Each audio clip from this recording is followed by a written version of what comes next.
So I just finished up my first run here with the Polar M400. Figured to give you some initial thoughts. I've been using it the past few days in activity mode, but this is my first run. So we'll start here at the beginning. This is the main screen. Looks pretty much like most other Polar watches. Got your time on it, as well as the date. I can go ahead and scroll down through the menus, and here I've got my activity screen. This is new for the M400 and very similar to what the V800 will have here shortly.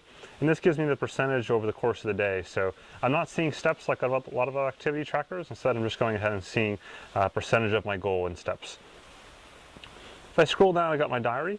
This is where I can see the progress each day I have. As well as kind of an overview of the different activities I've completed. So at the bottom here you've seen that little square. That means I've got an activity for this day. Whereas if I go up and I go into one of them, you can see my total daily activity. So in this case, yesterday I did 92% of goal. If I go back up again, I think the day before was only 74%.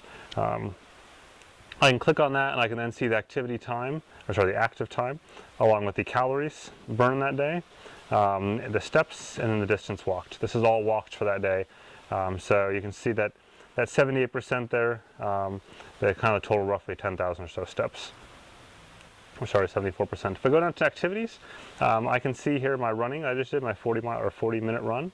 In this case, I can go ahead and dive into that. You'll see I get PRs now. This is new on the M400, and this allows me to kind of give my personal records that I have for different distances or different times. So in this case, I've got a PR for longest distance, PR for best average pace, most calories, etc. And this is just because this is my very first run. If I go forward a couple weeks, then you won't have all these PRs in different categories unless I legitimately run a longer time or distance or faster pace, etc. If I go ahead and back my way out, I go ahead and go down to settings. The settings menu here is very, very similar to the V800. You got kind of the same sport profiles that you can configure. I can go ahead and configure settings. Either physical settings are my weight and height and age and gender. A lot of these things factor into calorie computations, so it's really important that you get those entered in correctly. And then general settings, I can go ahead and pair and sync. This allows me to sync to my phone, so allows me to go ahead and sync my steps and my activities that then end up on Polar Flow, which is their online site. And I go ahead and go on back, and then below settings we've got fitness tests. I can go ahead and do different types of tests that help the unit usually predict calories better, and also predict my heart rate zones better. So there's just different options to go ahead and optimize your training plans that the unit can give you, or at least your training guidance rather than plans. Finally, I have the ability to create timers, so I can just do a very simple interval timer or finish time estimator. So the finish time estimator is cool because it'll go ahead and it'll estimate how much time is left to complete that run based on a given distance that you specify. So if you went a 5K run like you see here, it would then show you over the course of the run how much time is left until completion based on your current pace.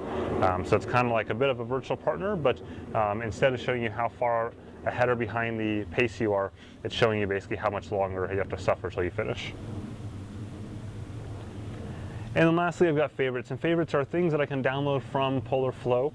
So favorites on Polar Flow are typically workouts that you can go ahead and specify, and you can download those into the watch and then complete them later on.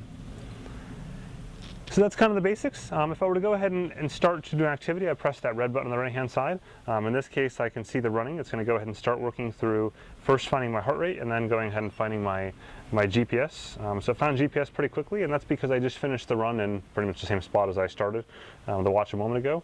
And then you can see my heart rate here at about 100 or so. So a little bit high, but that I'd calm down if I wasn't talking and holding a camera and everything else.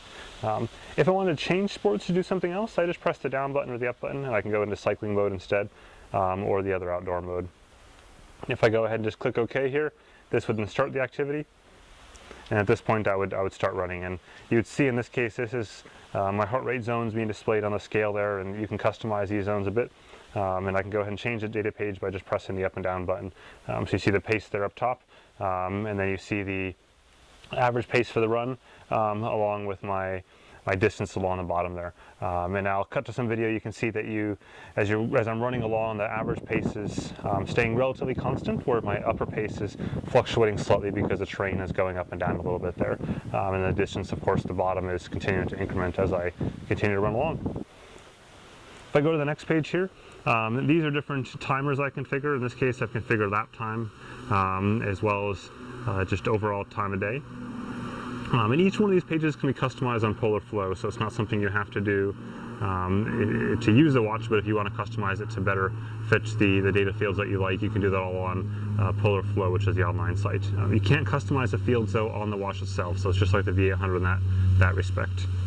Once I'm done, I can go ahead and just press the bottom left-hand button here, and this will go ahead and pause the recording, and then from there I can just hold it down to stop and then save the recording. At this point it would tell me any PRs as well as any kind of summary information. I won't bother to save this because it's such a short little demo. I don't want to change anything. So there we go. That's the basics of the M400. You can just see the exterior, the actual kind of the band, the back of the watch there is a bit metal.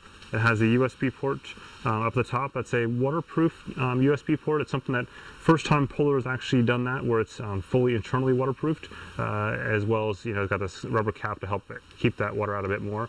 But this is a micro USB port, and I've talked to a lot of folks in the industry, and some of them are kind of experimenting in this area, but nobody has actually taken the jump into using this particular type of waterproofed micro USB port. So it'll be interesting to see how that holds up over the long term, but I think that's a good move, and that allows them to get the much higher waterproof rating than they would have otherwise on a typical USB port.